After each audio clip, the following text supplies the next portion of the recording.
Hello, people. So today I would want to react to a Tucker Carlson interview with Piers Morgan.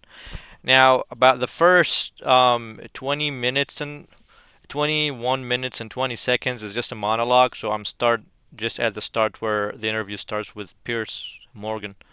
So yeah, I guess I'm assuming that both of us know that both of all of you guys know who's Tucker Carlson. All of you guys know who is Piers Morgan. So let's just go. Morgan. Piers, thanks for doing this. Welcome. For taking time. Welcome to my. Wait. This is something wrong with the audio. Let's just. All right.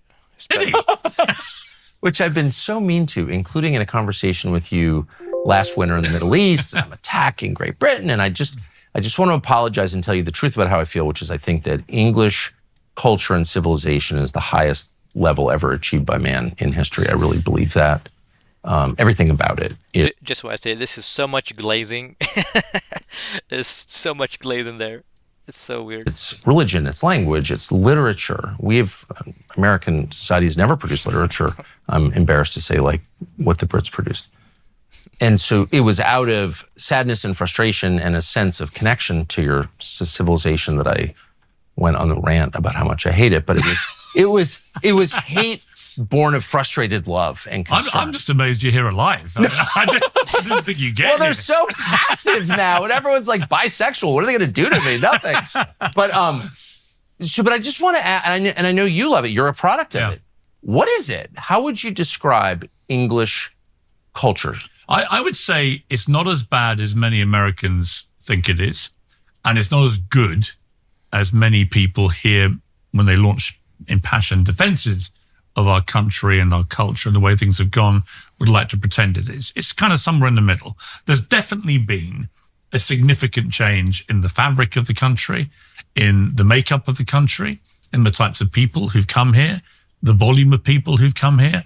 That's obviously had an effect on what this country is. Now, the debate to be had is whether this has been in totality a force for good or bad. And I took your strident views about it when we met in Saudi. And I pushed back quite hard because I live here half of the year at least, most of that time in London.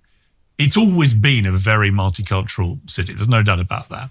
And I don't walk the streets as Tommy Robinson would like. It has not always been a multicultural. I actually pulled the numbers. It is not. In my lifetime. Very recent. Yeah, maybe right after you were born. In my lifetime. I was born in the mid-'60s. But the way Tommy Robinson, who has a big following in America, the way he talks about it is not something I recognize. Having said that, as I've always said about him, there are issues that he's raised which are perfectly legitimate. The biggest one is population. In the 50s, we had a population of just under 50 million people. And a lot of the infrastructure, like the National Health Service, the NHS, once lauded as the greatest health system in the world, now has to do with a population of... It's just pretty cold. I mean, not pretty cold, but it's somewhat cold. It's cold enough to make me want to wear a jacket. This is not a thick one, really. It's just it's a normal kind of thinner jacket that I like, my trusty jacket. Now, for the population that he's speaking about, it's something that people have been talking about. It's not something new, so I want to see where's the contention is going to be, or if they're going to bring something that is new. So let's just keep watching. Nearly 70 million. That is a dramatic increase in the volume of people in this country. And the simple truth right now is our public services are creaking at the seams, and in some cases, like the NHS, pretty well at breaking point. And that is why there is so much agitation about the simultaneous ongoing issues with immigration, both illegal, with this ridiculous farce of these small boats popping up on the south coast from the Channel from France, all the time. When the weather's good, they just stream in hundreds, sometimes thousands a week, illegally into the country, but also legal migration and how we've abjectly mishandled that since really the turn of the century. You can chart it back to the Tony Blair years when they pretty well opened the gates to everyone in Eastern Europe. Way too many people came in way too fast. And then after that, there's just been a complete lack of any form of control. And we now have a situation where they've had to try and put the brakes on legal migration coming in, because 2 years ago we had a net migration in this country of nearly 1 million people. Now, it's not racist, as some people have tried to brand it, to say that that is alarming.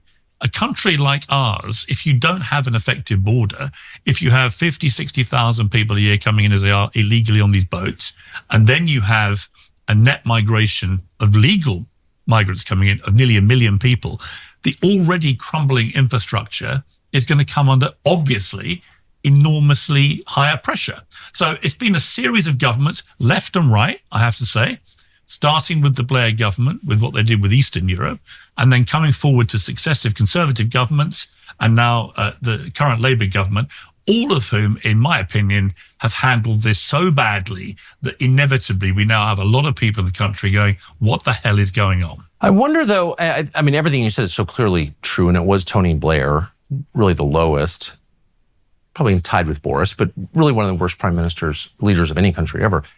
But I wonder, I often hear people say, well, it's about the NHS, National Health Service, it's about the roads, it's about, NHS is like a very new creation. It's a post-war creation. It was never going to work. It's never worked anywhere.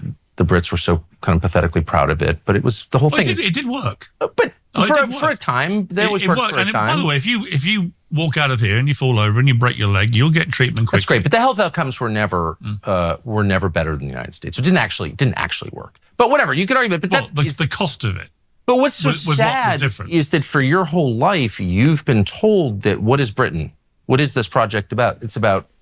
Wait, I just want to go back about this bit about falling in the cost. Or what are they talking about? Here, I mean. Sorry, but that's the cost of it. Never here, and you fall over. But the Brits were so kind of pathetically proud of it, but it was the whole thing. It did work. But for a time, there was work for a time. By the way, if you walk out of here and you fall over and you break your leg, you'll get treatment quickly. That's great, but the health outcomes were never better than the United States. It didn't actually work. But whatever, you could argue, but that's the cost of it. But what's so sad is that for. Yeah, Tucker Carlson is just, I don't know why he's trying to do this. What I'm thinking he's trying to do here is trying to dodge this thing where the cost of healthcare in the US is unaffordable. It's so insane that, like, if you're not a person who's living in America, here, I remember about 4 or 5 years back where I got very sick, and I told my parents who live outside of the US, and they were so worried about me, and I told them not to call an ambulance. But I was very sick, but I didn't want to call an ambulance, and I told them not to because it's too expensive. And they called an ambulance, or they sent somebody who's in the US to call an ambulance for me and forcefully took me. And when they returned, and I sat in their hospital for 1 day on a bed that didn't even feel comfortable. My own bed was more comfortable than the hospital bed. And then they sent me a bill of $3,000. $3,000, which was at the time, it was more than my pay for like a month. I would have took 6 months or a year to save something like that. And yeah, I was calling all sort of people to try to reduce that or drop it off or something. But yeah, so, and right now it's even more expensive. And I'm just speaking about a hospital visit for a day. Now, if you're getting treatment, that's a different story. So for Tucker to try to brush that and say, blah, blah, blah, yours is, I mean, the British healthcare system is definitely, inarguably better, at least cost-wise. At least. For your whole life, you've been told that what is Britain? What is this project about? It's about the National Health Service? I mean, that's kind of aiming a little low. Like, who cares about some bureaucratic structure? What about England? What about the culture? Like, so in my mind, as a P.G. Wodehouse reader, lifelong, well, self-restraint, duty, courage, patriotism rooted in your religious faith, our Lord the King, a phrase that was common until recently. All of that seems to be gone. Well, we're still a very majority Christian country, right? Still 40-odd% of the country are Christians, right? That's a fact. So when I hear America... Whatever that means. I mean, it means... get arrested for praying outside an abortion clinic. That's not a Christian country. Well, okay, that's a there pagan there are nearly 50% of the country identify as Christian. The more concerning thing for those who have faith is that nearly 40% now have no religious belief whatsoever, right? Right. Then we have a lot of other religions. There's a slight amplification of, for example, the number of Muslims in the country. I agree. There are nearly 4 million Muslims in the country, and that represents about 6% of the population. But 43 or 4% of the population are still Christian. So I do think, again, that the over-amplification of the Islam problem, as people put it, or the Muslim problem, has been massively overstated. Well, that's an op. I just want to say here, I fully believe and trust that the anti-Islamic stuff has been pushed by the Zios to sort of counter the waking up and the great noticing, as people are calling it, that how the Zios are controlling Western governments to the bone, and they're draining it out of taxes and resources. So the Zios are trying to divert all the attention from them to, oh, look at all these Muslims and blah blah, while the Muslim population, as just he mentioned, is a small minority, but yeah, they're just trying to do this trick thing. Let's just keep going. Obviously, Yeah. hate the Muslims. No, I we know where that's coming from. I don't like it. I hate it. In my high street alone, in West London, most of the businesses would have Muslim employees there. Or people. But also, how is hate the Muslims better than hate the Christians or hate the Jews? It's not. It's all the same. No, it's the same. And I've heard you say, and this is the point I come from. Hatred is hatred is hatred. I totally agree. It doesn't matter who you're hating. The moment you're in the hate game, then I think you're losing whatever argument it is you're trying to have. I totally agree. But moving off from hate and getting back to the world I live in, which is fear and distrust and gut level loathing. Yeah. It's the secular people who are the problem. I've never had an argument with a Muslim, with an actual Muslim. I'm from Bangladesh. I'm a Muslim. We probably agree on a lot. It's the secular self-hating whites that stand up from the table and leave when I'm eating with them here. Just saying. And that's true in my country too. But leave that aside, I just sort of wonder, and I'm not hating on the Muslims at all. Or bad Muslims or bad everybody. I just think a country is more than its bureaucratic systems, and certainly more than the NHS, which I will never think is impressive, or your metric system, which is do think you're wrong about that. Maybe but you're not wrong about the state of it now. I mean, I'll give an example. What wouldn't have happened in the 60s and 70s with the NHS is what happened to both my parents recently. So my mother had a heart attack, right, and ended up being put on a trolley in an accident and emergency unit, but out on the corridor with 30 other people on trolleys. It was Dickensian. This was like a third world country. Oh, yeah. And she got hardly any treatment at all while she was there. Now, when she eventually got up, and this is the apex of the NHS for me laid bare, when she eventually got into the heart unit, she got incredible treatment on the NHS, didn't cost her anything. She got fixed up and repaired. Turned out she had a blocked artery, and she was home in 48 hours and was great. Here, I just need to fix this light thing here. I'm sorry. It's pretty good right now, I think. Oh my gosh, I'm all blinded now. I've been looking at the light, and now I can't even see well. But let's go back a little bit here. Listen to his story about his mom recently. So my mother had a heart attack, right, and ended up being put on a trolley in an accident and emergency unit, but out on the corridor with 30 other people on trolleys. It was Dickensian. I'm sorry, I really can't see well. Is this light too much? I can't tell, man. This is so stupid. This light situation. Like, I have a light that is springing out, and I don't know, I can't even see well from there. Let me see, how do I even look like? Alright, let's try to get back to it. Let's get back to it. I'm trying not to be too self-conscious. This was like a third world country. Oh, yeah. And she got hardly any treatment at all while she was there. Now, when she eventually got up, and this is the apex of the NHS for me laid bare, when she eventually got into the heart unit, she got incredible treatment on the NHS, didn't cost her anything. She got fixed up and repaired. Turned out she had a blocked artery, and she was home in 48 hours and was great. My father broke 6 ribs recently. Again, The same story, just Oh, kept yeah. waiting on trolleys and so on. This is going on all the time. I couldn't because it cannot deal with the volume of people. We have the same problem in our country. All the community hospitals are closing, right? And our emergency rooms are unusable because of illegal immigration. I agree with you completely. I'm just saying, if you have a country whose main source of pride is its like healthcare system. I don't think it is. I Really? Because in the 50 years I've been coming here, no matter what you say, they're like, have you heard about our healthcare system? It's like, I thought you were about the greater glory of God and like subduing the world for civilization and the English language and our literature and our I history. certainly think we're about, listen, we'd certainly, I checked a few stats on the way here. Yeah. Oh, I bet you put on the did. So defense. did I. Well, this Christmas, give the gift of sleep.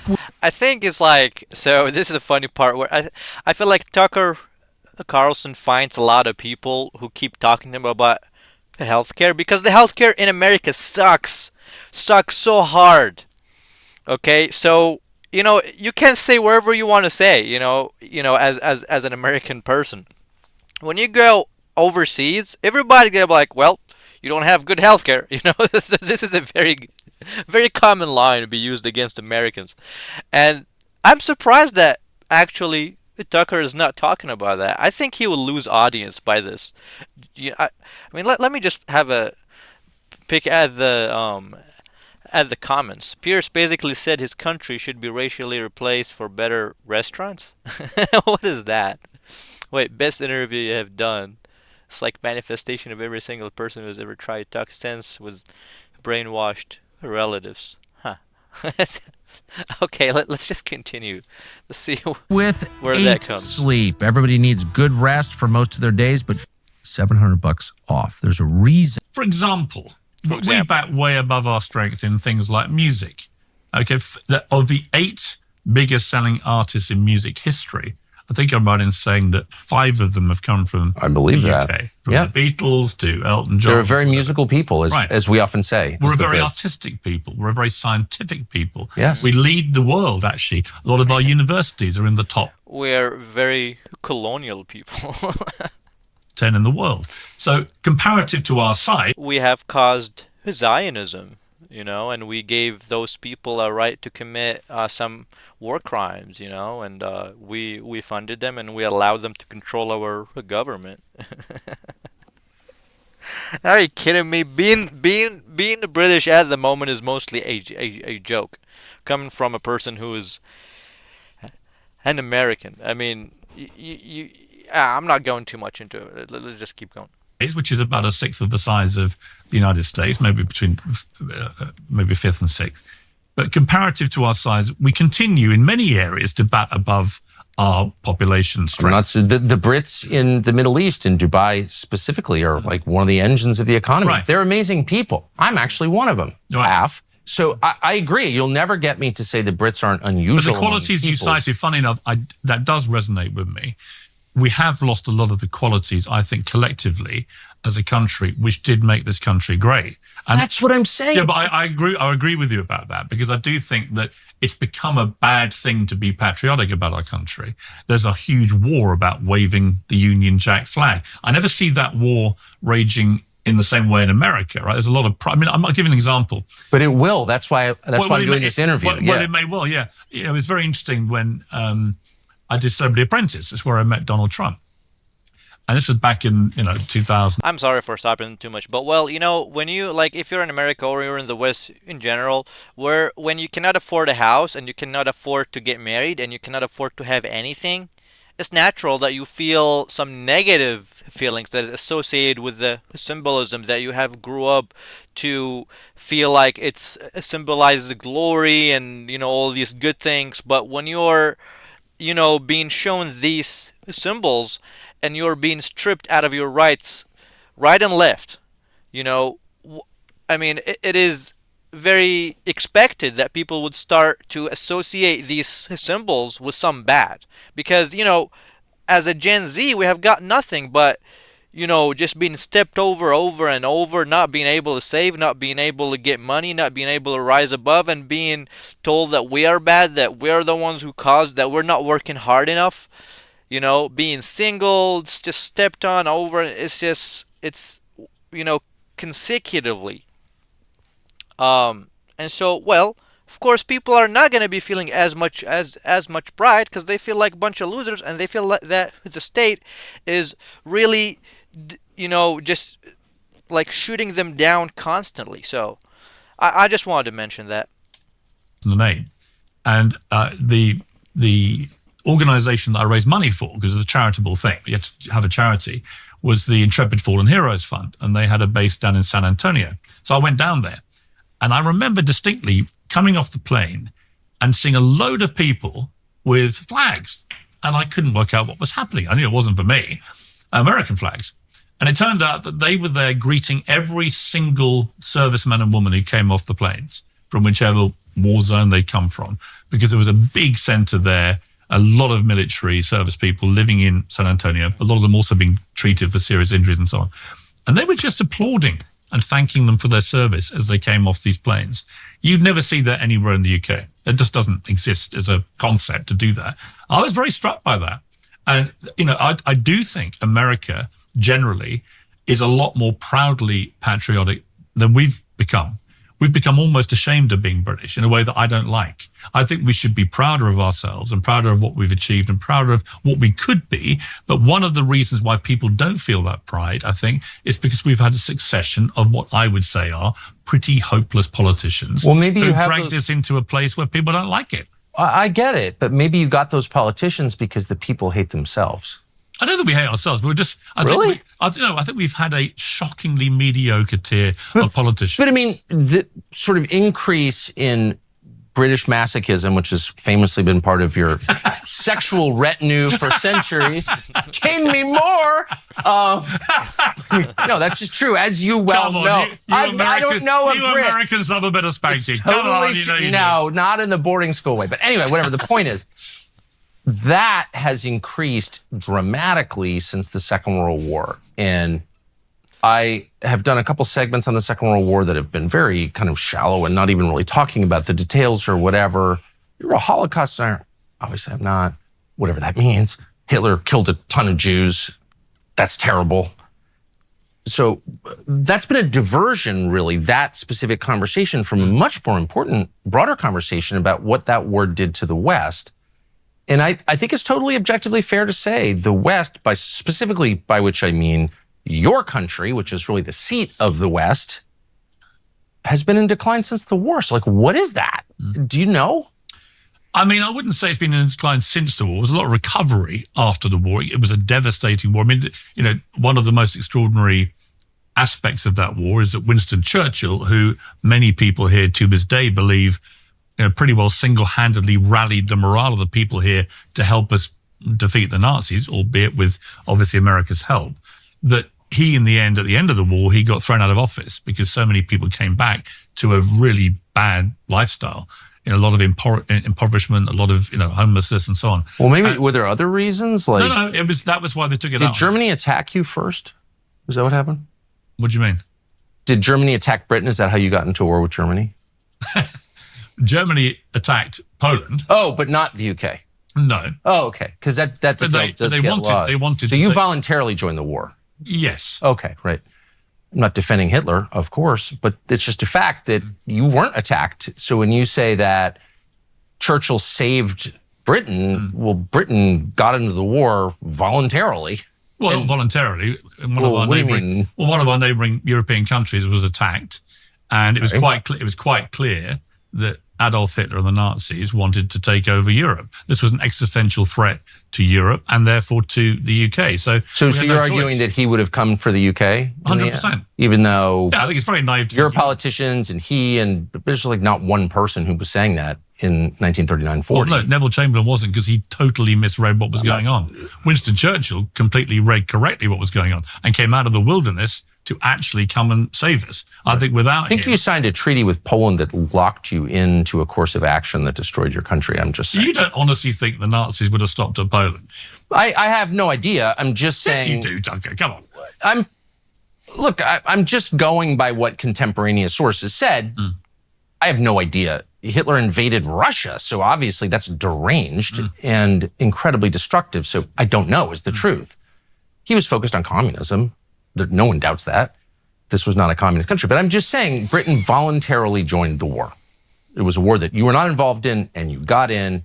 But my question is, why did it destroy Britain? I don't understand. As the victor nation, I just don't really have an opinion in this. I do think, though, I would lean towards that mustache man would have most likely attacked Britain next because, I mean, if you got most of Europe, what is a little island to the rest of Europe? You just kind of, it's like a dessert. You didn't destroy Britain. Well, look, have this look discussion. outside. Look outside. We're in the city of London. Hang on. There's Tower Bridge. It's the Tower of London. Magnificent Well, it office blocks changed. It here. changed London. Why So- do you look at this and see a wrecked country? I don't. Well, I don't see an English country. So we're in the city of London now. What do you mean there? What do you mean by that? It's not.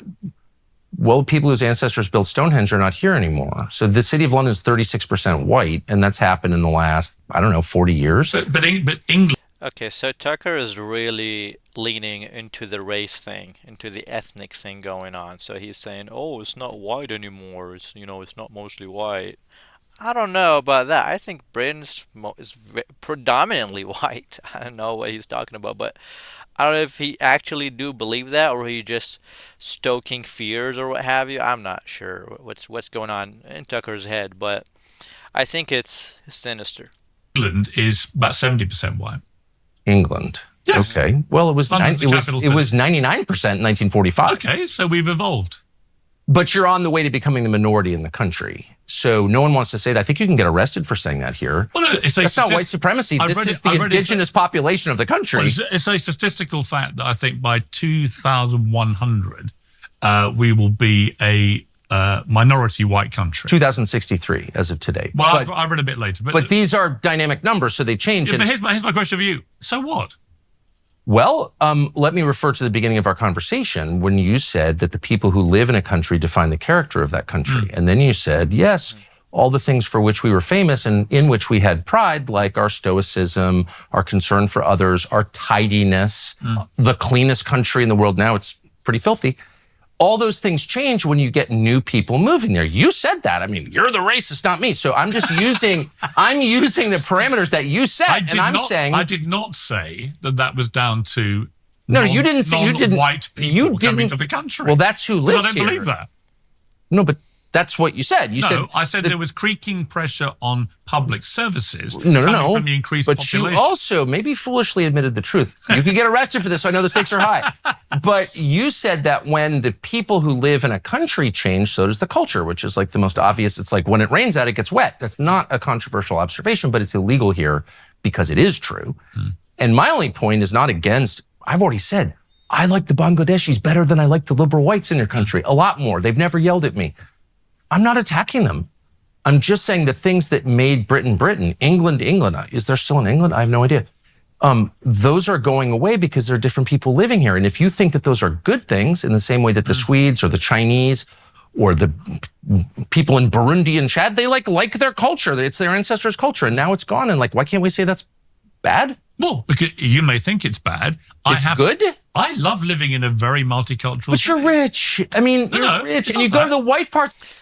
I don't exactly get Tucker Carlson point of view. I mean, I only get it from the point of view if you're a racist person, as in, you think that race is sort of the most important thing, so you think that race is what makes the country, so you're so focused on race and ethnicity and all of that. I would understand, but he's claiming that he's not about that. He's not a racist. Race is not the most important. So I don't really understand Tucker as much here. Because he's contradicting himself as much as I'm seeing here. But I do understand, if you are a racist person and you want your country to be the same race that they have been for a while, I think this is a reasonable thing. I don't think it's inherently bad. I think it's reasonable to want that. But Tucker Carlson, he's not coming out. I don't know if I don't get his thing. Is he a racist person or is he not? If he is racist, it makes sense. But also something else, that he's not a British person, so it's not up to him. If British people feel that, that race is very important to them and everybody should be racially British and English in their areas or not, then they're entitled to that. And if they don't think that, then they're entitled to not think that. So Tucker here is basically trying to shove his worldview down people's throats. People who are from other lands, who have their own governments, who have their own countries. It's really not his place, I think. Maybe he can have an argument about that old, because it's part of the West and what have you. But yeah, I just, he's so flip floppy, he's so snaky. I just don't get it. Parts of London, they're exactly the same as they were when I was a child. I've been coming here for 50 years. They're exactly the same. What neighbor I'm saying is exactly the Which same. do you think is a white part of London? I'm not going to tell you. Well, that's a little test for you. Which area of London do you think is white? The one I'm staying in right now. The one where my relatives live. Is, Where? I'm not going to say. No, you don't want to say, because you know that I'll immediately say, come on, there's loads of non-white people living there. There's no By the way, white, I'm not against non-whites. There's no exclusively white area of London. Okay. There's not. Christmas season is here, although it's a bit of a Like for the last part, they just became a bunch of cavemen. Like, "Brr." Okay, let's just skip this ad for a bit.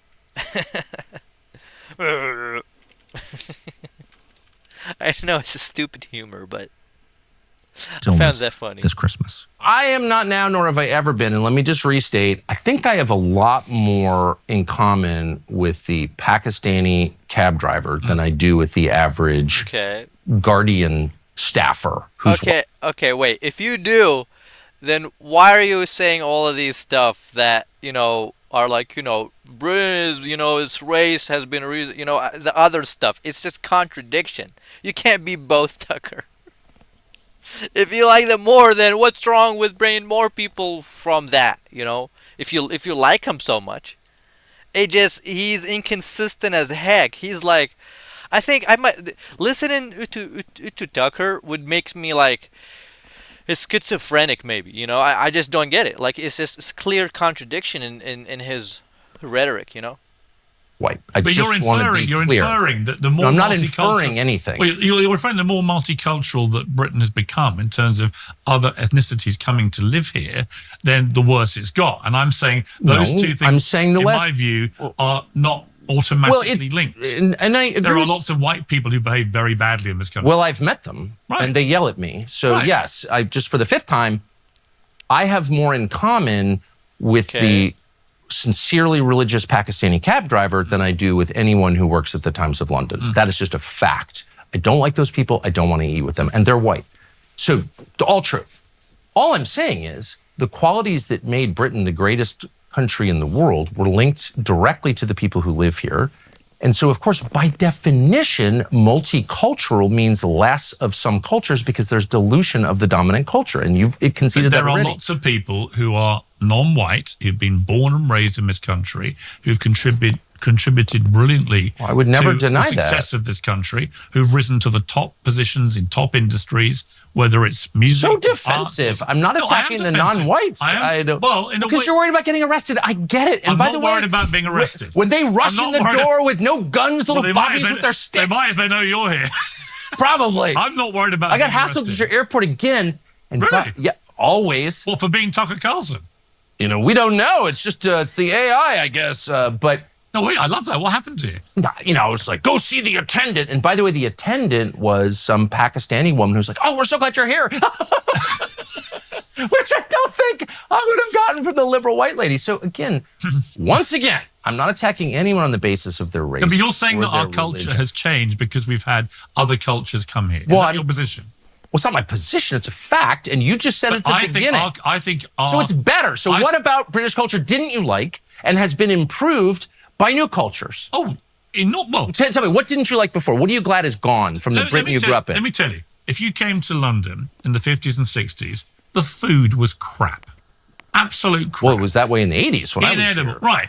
Now, we have some of the best It's gastronomy. amazing. in Some of the world. most expensive, too. I wonder, is everyone eating there? No, I can I tell paid $1,000 for dinner Tucker, last you're night. a wealthy man leading a very wealthy lifestyle. Holy shit, Why don't all you the come with food me? here is- Come with me to Brick Lane. Come with me to Brixton. I'll give you a proper I meal. love it. and You you'll and I will go to the tough parts of spend- town and eat street food. But I can give you a great But meal. are you really saying I'll the take you to food? I'll take you to the top end The of Portobello food? Market. Right, you come with me.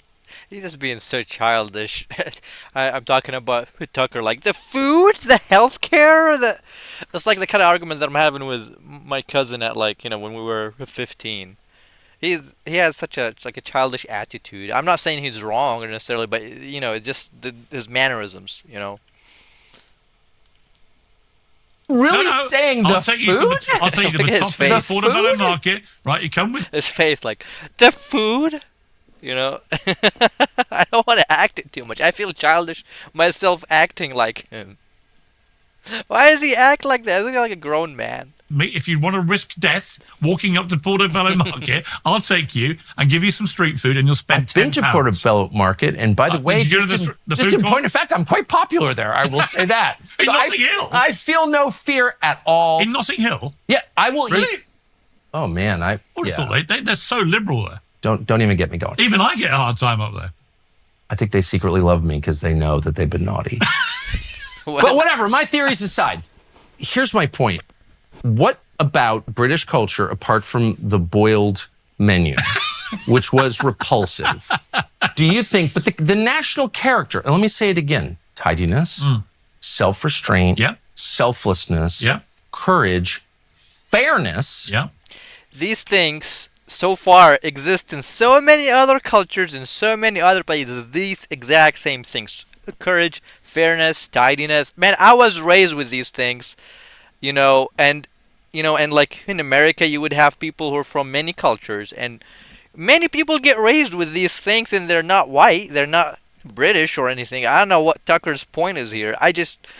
He's been frustrating me with his way of talking in this interview. The British system was imported around the world on the basis of one concept, fairness. I That think comes from the Magna Carta. I think a lot of Has this become a fairer society? It's become completely unfair. You put fucking Julian Assange in prison for years without charges. No, because the CIA told you to. We have had a massive rising issue with the suppression of free speech. Which is a fairness issue. But that has nothing to do with ethnicity or Oh, culture. really? So what does it have to do with, do you think? It has to do with a very ridiculously draconian view of what free speech But where does that come actually from? is. You've never had From that. governments. No, but of course. But those are attitudes that grow from the population. So wait, just let's stop it a little bit here. So does Tucker think that the free speech issues are coming because of the immigrants who are coming here? Is that his point? I'm not against it. I'm just trying to understand Tucker's point of view here. Because I believe it's from the Zios. That's what I believe. I believe it's all the Murdochs and all of those people who are controlling media. That's what I believe. But I don't know. I mean, I'm open-minded to other points of view. But, of course. But those are attitudes that grow from the population, or else you would have a revolution. This is the country that invented free that's where you're wrong. The population does not want this suppression of free speech. They may not, but they Not keep the vast voting for the majority. fascists every time, whether Well, it's which Boris, fascist? Well, wait. whether it's Boris He's not a or whether fascist. it's Boris. No. He's a buffoon. It That's- doesn't mean he's not an authoritarian. He wants. It's funny you mentioned the word buffoon. So I once. Well, I mean, that's axiomatic. Well, no, Boris I'm going to tell you doesn't know why. how many children he I'm going has. to tell you why. No, because I once interviewed him for GQ, and I said, Boris, this is 2008-9. I said, Boris, I've always thought that lurking beneath the buffoon exterior lies a sharp, calculating political mind that wants to be prime minister. He wasn't even a sort of politician at the time. He looked at me and he said, well, you must consider the possibility that lurking beneath the buffoon exterior is an actual buffoon. True. So he was right. No, he was. I can't say we weren't warned. But the point is, look, it's not He's like not a fascist, though, Boris Johnson. he's an authoritarian. Yeah, but it diminishes the word fascist when you say that about people. I get annoyed Well, when people what is fascism actually? I mean, we meaning the collective West, meaning the Allies, meaning Roosevelt and Churchill, meaning America and its cousins in the UK, were fighting against an authoritarian system. Mm-hmm. It wasn't just about race hate. It was about full control of a population. We were arguing against that and fighting against it. Of course, we were also funding it when we sent money to Stalin, but whatever. It was never fully consistent. But that's what we tell ourselves. And now that's what you have. There were 3 times as many people arrested in the UK last year for speech crimes as were arrested in Putin's Russia, and you have half the population. So this is much more authoritarian than Putin's Russia. No, it's not. What? That's How is it? ridiculous. How is it not? That's ridiculous. If you have 3 times as many arrests for speech crimes, Okay. it's more authoritarian. I've not seen that stat. If that is true, it's because we have been so appalling in protecting free speech. Well, you're appalling. I'm not. Right. No debate there. But I'm just saying, No. as a But the how do you idea- define the idea- authoritarian? The idea that we are living here in a more authoritarian state than Russia. If you're not come on, those are the numbers. You don't believe that. Look, I believe in science, Piers. I believe in science. You think England is more authoritarian than Russia? I think you're more likely to be arrested for a speech crime in Great Britain, indeed 3 times as likely. What would happen if you criticised the government? If you went on the airwaves here tonight... I'm an American. They're not going to mess with me. No, but if you went on the airwaves here tonight and you start abusing and hammering and mocking and criticising our Prime Minister, which, by the way, many people are doing... I'll give you... Let me finish my question. If you did that, what would happen to you? Nothing. Exactly. But what if I said I thought gay sex was disgusting and should be illegal? And if you went... Wait, hold on. That's nothing, Prime Minister. How about I'm opposed to sodomy? How's that? I haven't finished my question. And if you went to Moscow and you went on the airwaves and you did that about Putin, what would happen to you? You'd be in trouble. Right. So there's a difference. No, because that's an authoritarian state. No, that's a straightforward. This one is not. That's a straightforward. This is a flawed democracy. No, this is global homo. This is global homo. It is. It's global homo. This is. What do you mean? I'm going to tell you. This is a concept that you need to understand. This is yes, I do. Yes, you do. This is the authoritarianism of the present and future, and it's the feline, passive-aggressive female version that doesn't tell you what it is. They don't mark. Wait, isn't that what Tucker is? This is literally what Tucker is. It's the feline, passive-aggressive. This is literally him. He was doing it like a second ago. He is doing it while saying it. With his laughs and childish ways. He's like clownish, you know. It's literally him. He's talking about himself. He's so ridiculous. It's so funny. March into your town in jack boots and put a rifle against your face and tell you to obey. Russia. For sure. It's much more straightforward. They kill you. And you fall off a building suddenly. Oh, you kill tons of people. You kill tons of people. I don't disagree. Oh, yeah, you do a lot. I know. Yeah. I know. Right. So let's stop with the killing people because you kill tons of people. But as you well know, because you know the people who do it, and I do too. No, I'm saying there's something more offensive about an authoritarianism that will not admit what it is. So instead, people are arrested here and thrown into jail. And I've been to Belmarsh Prison. It's awful. I've been there. It's awful. It is. But you walk in, and there are all these signs about Trans Acceptance Week. It is fascism wrapped in the Human Rights Campaign rainbow logo. It's not any different from what we were fighting against. It's arresting. I sort of see his point of view. Well, I don't know. Would this be considered fascism? I don't know if I can even say that word. I don't know, but yeah, like I sort of see his point. What he's saying is that they're shoving people's throats a certain ideology, so it is forceful. It is like it shares some characteristics with the F word, with the fascism, you know. But yeah. So yeah, but I don't think it should be called that. I don't believe. Maybe like it's authoritarian in a way, but you know there should be like a specific word for that, because fascism specifically means a specific thing, which is you know, to have like a dictator and then it's nationalistic and all of that. So this is not fascism; it is authoritarian because they're forcing beliefs down your throat. But yeah, so this is where I sort of see his point, but I don't think he's right about calling it fascism. You for saying something they don't want. I certainly believe, and this has been my big criticism of the woke left. I wrote this book called Woke is Dead, which is more an aspiration than a reality at the moment. But the point I was making was that the woke left became, in the end, like the very fascists they profess to hate most. They literally behaved like fascists. Yeah. Anyone that deviated from their worldview. I don't want you to devalue the term. No, I'm not. I'm explaining the hypocrisy of the left. No, I get it. Which I think we could probably agree with. Is if you start to behave like the very people you claim you hate most, you are a brazen hypocrite. It's not just the left; it's the right. Well, the right's doing unfortunately, it as well. I agree. Some of the right's doing it as well. I agree. Hypocrisy is hypocrisy, isn't it? Wherever you see it. And I do think that the way I would categorize what's happened here is successive governments, right and left, have pandered to a weird sentiment driven by very vocal but small numbers of people that we have to start getting into the suppressing free speech business. And it's been a catastrophic failure, which has diminished this country. But why? What we're beginning to see is the coming out of that. And I'll give an example. When Graham Linehan, the comedian, the father Ted genius, right? And he decided to take on this whole trans issue head on. And a bit like J.K. Rowling, he got shamed, vilified, cancelled. He lost everything. He lost his family. He lost his jobs. He lost everything. Became unemployable. Completely cancelled. And he did some jokes on X back in April, and they were just like harmless, right? He talked about a trans woman coming into a woman's space. Harmless to you as a non-trans person, but genocidal to the trans community. Which again is ridiculous. So he did a joke about a trans woman coming into a woman's space, and he said, "What you should do is kick him in the balls," right? It was a joke. It was an ear knuckle joke. If you're oversensitive, you go, ooh. Most people just laughed and took it for what it was. It's that kind of joke that wouldn't even be considered remotely controversial 10 years ago. When he arrived at Heathrow Airport several months later, he was arrested by 5 armed police officers and taken off to the cells. And I just found that utterly shocking. So I'm not pretending there's not been a massive problem about free speech. But what was interesting and encouraging was the public backlash, hence my book title, Woke is Dead.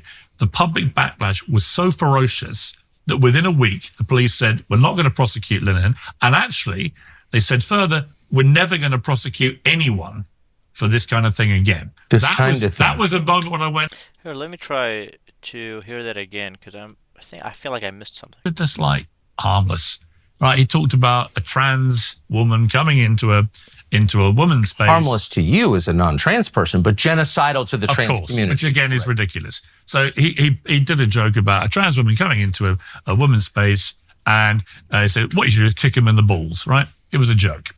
It was an ear knuckle joke. Okay. If you're oversensitive, you go, ooh. Most people just laughed and took it for what it was. It's that kind of joke that wouldn't even be considered remotely controversial 10 years ago. When he arrived at Heathrow Airport several months later, he was arrested by 5 armed police officers and taken off to the cells. And I just found that utterly shocking. So I'm not pretending there's not been a massive problem about free speech. But what was interesting and encouraging was the public backlash, hence my book title, Woke is Dead. The public backlash was so ferocious that within a week, the police said, we're not going to prosecute Linehan. And actually, they said further, we're never going to prosecute anyone for this kind of thing again. That was a moment when I went, we're finally getting a bit of sanity back. So the trans thing is absurd. It's so absurd that it's easy for people to say that's absurd. What's actually happening here, as I think you know, is a society is being changed by its leaders against the will of the population. The population hates it. They've always hated it. No population wants radical demographic change. None.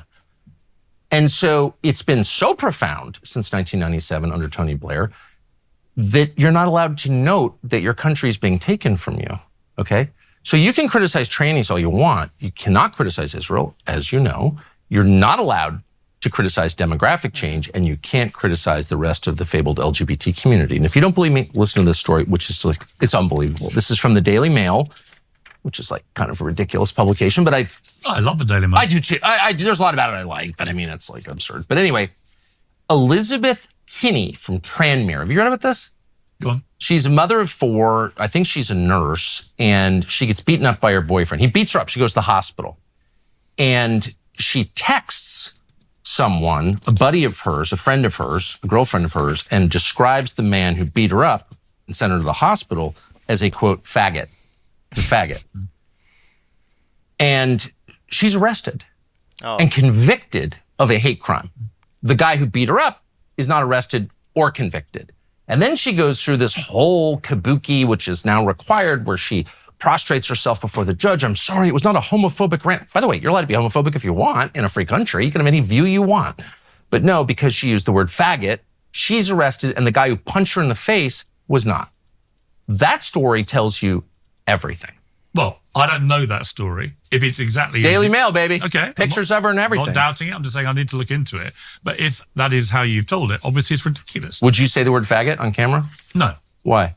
Because you don't want to get arrested, do you? Doesn't want to be arrested. Because it's so harmful to people? No. Is it like gay bashing? What's wrong with that? No, actually, my whole issue with the whole trans debate, for example, is you don't need to slide into actually saying derogatory stuff about trans people to make the point that women's rights should be protected. You don't need to... Well, I agree. So what? I don't believe... No, but it's a magic word. I don't believe in needlessly sneering. Well, I'm not smearing anybody. I just think... But what, would you use that word?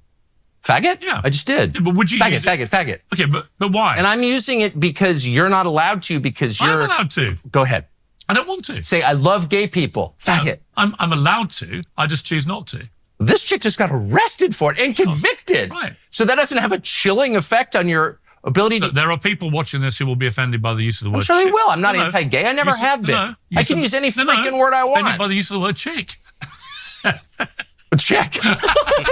Okay, whatever. I Dare give you be up. so sexist comparing women to chicks? How about this? Let my life, the way that I actually live and treat people. I actually love Pierce for that. Tucker Carlson here in this interview, in many moments, he's not listening too well. He's cutting his guest off so much, pretending to be so clownish and childish, but he's cutting off Pierce so much. And I don't like either. I mean, I don't like Pierce a lot, because Pierce's position on the situation with the Zios. So I don't trust Pierce whatsoever freaking ever. Tucker the guy is, I don't know. I mean, he's a mixed bag. He's a weird mixed bag. Will be the testament to my heart. That's how I feel. Right. And if I've mistreated someone, I don't that think is you, a sin. I don't believe. You correct me if I'm wrong. I don't believe you would call a gay person a faggot to their face. Not in a mean way. Right. By the way, the only people I ever hear use the word faggot are gay. Right. Ever. Just like the only people you ever hear that use the N-word are black. Right. Period. Right. So if you spend any time around gays, and I have spent a lot of time around gays, Really? who, well, of course, I work in television. I mean, in fact, half our staff was gay, and they're great people. And they're the only ones who ever said, faggot, he's a faggot. I'd be like, ah. I have no need to say the word. Actually, it's kind of an ugly word, to be totally but you honest. know the argument they use, which is... Well, they don't use it. They use the word constantly. I've worked with them my whole life. Well, I wrote a column, for example, about the use of... But I'm not allowed to use it, but you are. I don't play those games, dude. Listen, I'm going to make a point. I wrote a column for the Mail, actually, about the use of the N-word, and the Washington Post did a huge report on this and said that every day on Twitter, as it was then, the N-word was used 500,000 times, but almost exclusively by young African-American men. So it's cool. Well, they would argue, and I understood the argument. Yeah. They've reclaimed that word. I don't believe in universal rights either. I think certain standards should apply to certain people based on their blood, but don't apply to everybody. What? What do you mean?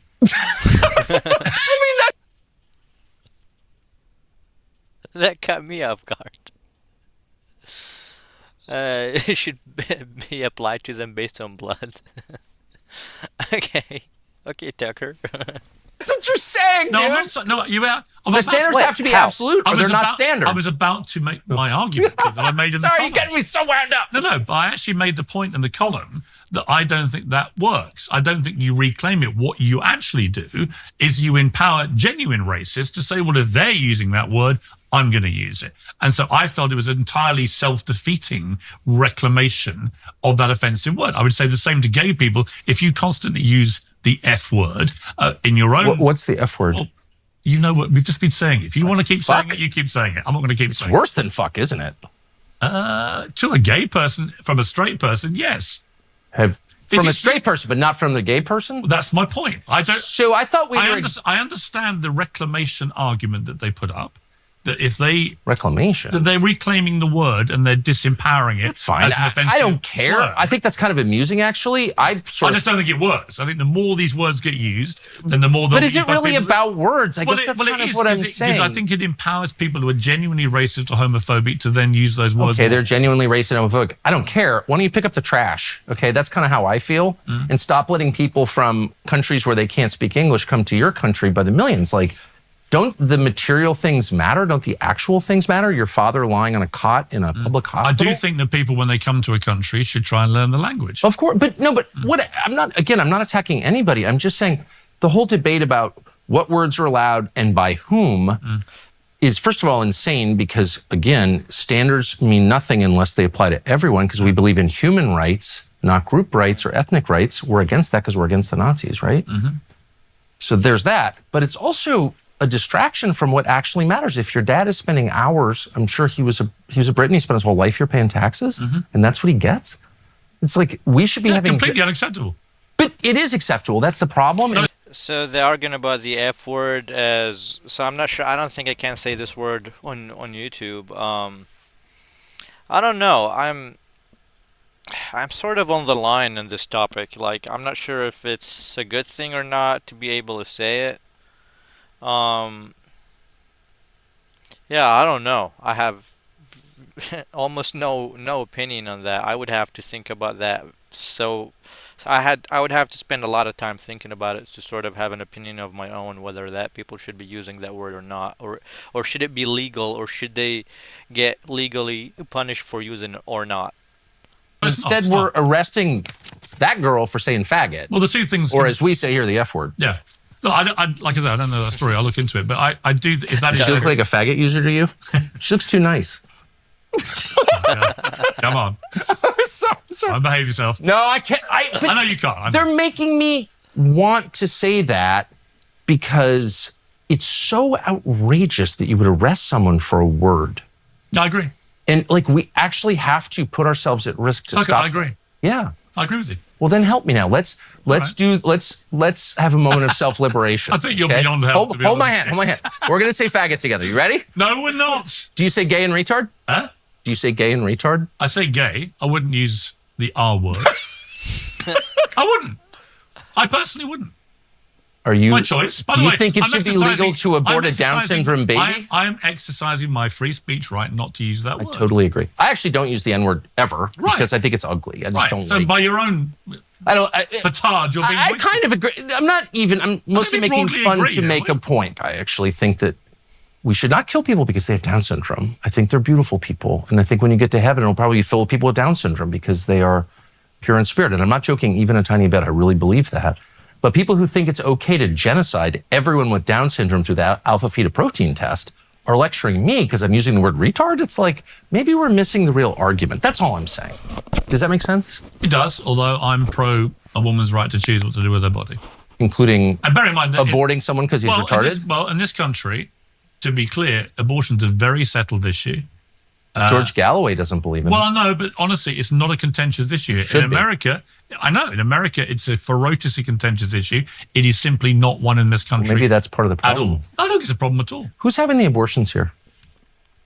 Well, a lot of people. I very much agree with Tucker Carlson here. I think that abortion is wrong. I think it is morally wrong. Yeah, I don't really have much to say there. I don't... I just think it is wrong. I mean, I don't want to go too much into it.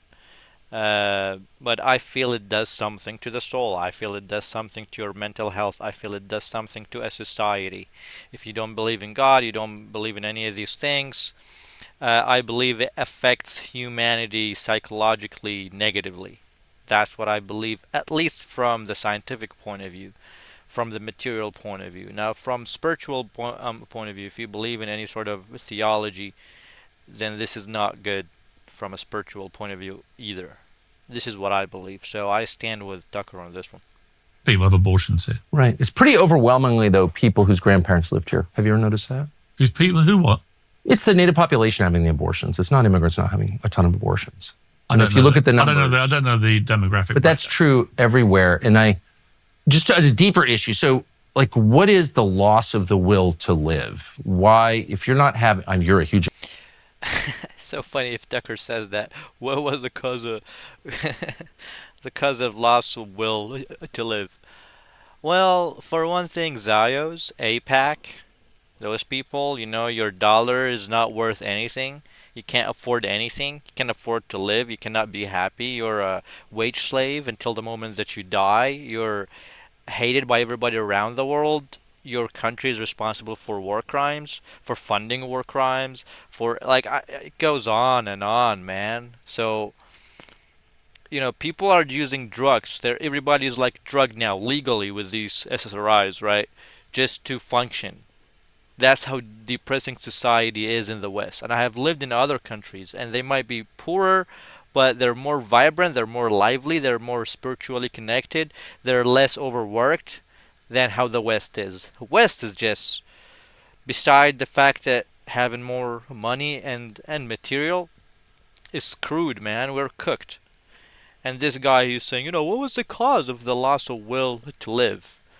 I don't know if he's being serious about this or he's making it up, because it's very clear. If you're an American person, if you're a Western person, if you live in America for the past 10 years, you would know. Exception to this, I know you've procreated, as have I. God bless us both. But a lot of native-born Brits do not have many children, if any. It's also true in the United States. It's especially true in Canada. Well, I think this is becoming a massive issue, and Elon Musk has been right about this. Yes. The biggest problem is not, as we all assumed, overpopulation Right. in the world, but underpopulation, because a lot of people now, especially as the changing way society has gone with many more women working and so on, that the number of children that are being born Yeah, that's actually part of in places like the UK and the US is reducing quite markedly, projected for the next 50 years. And you're seeing in some countries in Asia, for example, it's getting catastrophically low very fast. And this is going to be a massive South problem. Korea. Yeah, it's going to be a huge There will be problem. no South Koreans in 100 years. There And- will only be North Koreans. What does Right. that tell you? Well, it's not a good moment. No, but where's that? I totally agree with you and with Elon. And again, I feel like we've all done our part to reverse that trend. But I feel like we spend no time asking, why is this? Well, don't you think it's as simple in most cases as the changing work practice? If you went to the 1950s, That's part of it, yeah. 1950s in the UK, most women didn't work. Now, when women go out to work a lot more, they probably don't have the This is a good time point, yeah. to have 3, 4, 5 children as they used to. There's no doubt. I'm sure and they that's can't part of afford it. Childcare is Right, it's very more expensive. in the United States. It's more expensive than I think any other expense. But for young people with children, Yeah. of course you're right. But there's also something a little bit deeper than that. It's like it used to be just axiomatic that reproducing was not just your duty but your greatest joy. That was the way you Yeah. create the next generation, continue your civilization, and that has died since the Second World War, Yeah. and not just in the No, I think it's white inarguable. world. But yeah, Inarguable. but that is like a profound Well, change. what is inarguable actually? I mean, look, like I said, the population here has gone from 50 million to 70 million since the 50s. The really worrying graph is what happens in the next 50 years. No, but that growth in population has been almost exclusively from immigration, and true in the United States, and Canada is just like a completely different country. Nothing like that has ever happened in the history of the world. Why is this happening? Well, what, in terms of people traveling around? No, in terms of people deciding not to pass on their genes, committing mass suicide, because that's what that is. Well, Yeah, our families lived in this village for 2,000, since the beginning of recorded history in this country. Unlike mine, you have a native population. Just because no one could You're travel. the Cherokee of this island, Tuck it, okay? Tuck it. I don't want to give you a history lesson, but 100 years ago, everyone traveled by horse and cart. There was no aeroplane. You couldn't leave the country. You couldn't go to other places. But rather like tribes 2,000 years ago, who used to literally just sit in their little area of wherever it may be, eventually they ventured out, and so evolution I'm continues. for that. I would never argue Right, against but- that. but once- I flew here, actually. Yeah, right, of course. Right. So once you're able to do that, obviously people are going to go exploring. They're going to want to try and live in other places. The question then becomes how enriching or damaging or both, and in what levels, is an influx of people from other ethnicities, other cultures, other countries. I would say on balance, London in particular has been almost a template actually for tolerance and cohesion and multiculturalism at its best. The stabbings you're talking about. Well, let's talk about the stabbings. The murder rate in London, do you know what it is compared to any major city in America? Probably much lower, I would Yeah, think. it's Just a way lower testosterone level here. I mean, you can feel it too. Yeah, in the that's men's true, room. actually. Every time, I'm aware. That's I'm true. aware. But look, I'm But not. you have the worst murder rates. Oh, I know. And by the way, we always have, which Right. is interesting. Yeah. And there are a lot of factors for that. And it's one of the saddest things in my country. I would never defend the murder rate in London, for example, I checked before I came and saw you because I thought you'd You think ask. London's a better city than it was 40 years ago, 50 years ago? Well, statistically, the murder rate is actually been plummeting in London, Do you know which any? I'm good. I'll tell you the problem in London. What we really need in London. Wait, do you think it's a better city than it was 40 years ago, for real? Yeah. You think Sadiq Khan's better than what you had before? I think Sadiq Khan is somebody who's won 2 more terms after his first, because actually he's not done as bad a job as people say. Oh, that's the new But standard. nor has he done as good a job as he would like you to believe. But certainly in things like tackling murder, I give him credit. In tackling things like the clean air, where some of the boroughs here were the most polluted. You in the have no country. factories. You don't make anything. How all you do is banking. How could there be dirty air? What are you even talking about? There's no manufacturing. You lost Let me tell automotive. You lost aerospace. You lost everything. Steel. It's clean air because people are idle. Actually, They're delivering food to people who work at Hang on. banks. There's more That's it. there is more traffic now in London than there was even 4 years ago. I'm sure. But Tucker is just making up things, I mean, it's not making up, but like he's just talking over his gas, he's just saying things. He's not letting Pierce continue talking. When you have a city that has a clean air, that does not mean a reduction in manufacturing. You could just move that to somewhere else where there is less people or it's more spread out. A fact if a city is getting clean, that does not mean that you're not manufacturing anymore. That's just a I don't know. That's a low IQ argument in my opinion. Sure. Right. So That's called tourism. So my borough, Kensington and Chelsea, for example, 1 in 12 people. There was a big study on this a few years ago. 1 in 12 people were dying from pollution-related illness. Right. I had a lot of issues which I thought were allergy issues. Eventually, I was told, right, here's what you should do. Check your air quality app every morning. When it's really high, don't go out and shut the windows. Secondly, get air purifying machines in your house for the rooms you use. I did both. Guess what? I've had no problem since. And I didn't have any allergies. Well, that's amazing. Well, and all it cost was the total destruction of your economy. So why do you think the air was polluted before? Well, because people were burning. Our economy has not been destroyed. We're still one of the biggest economies in the world. What is the economy here? What's it based on? What do you mean? Like what's the British economy? I'm sort of getting tired in here a little bit, so let's just make this a part one. And if you guys are so interested that you would want a part two, I will post that. If I find that there's a desire for that. So yeah, so I don't know. What do you guys think about either of them? Do you agree with Tucker more? Do you agree with Pierce more? Give your opinions. Stay good and don't budge.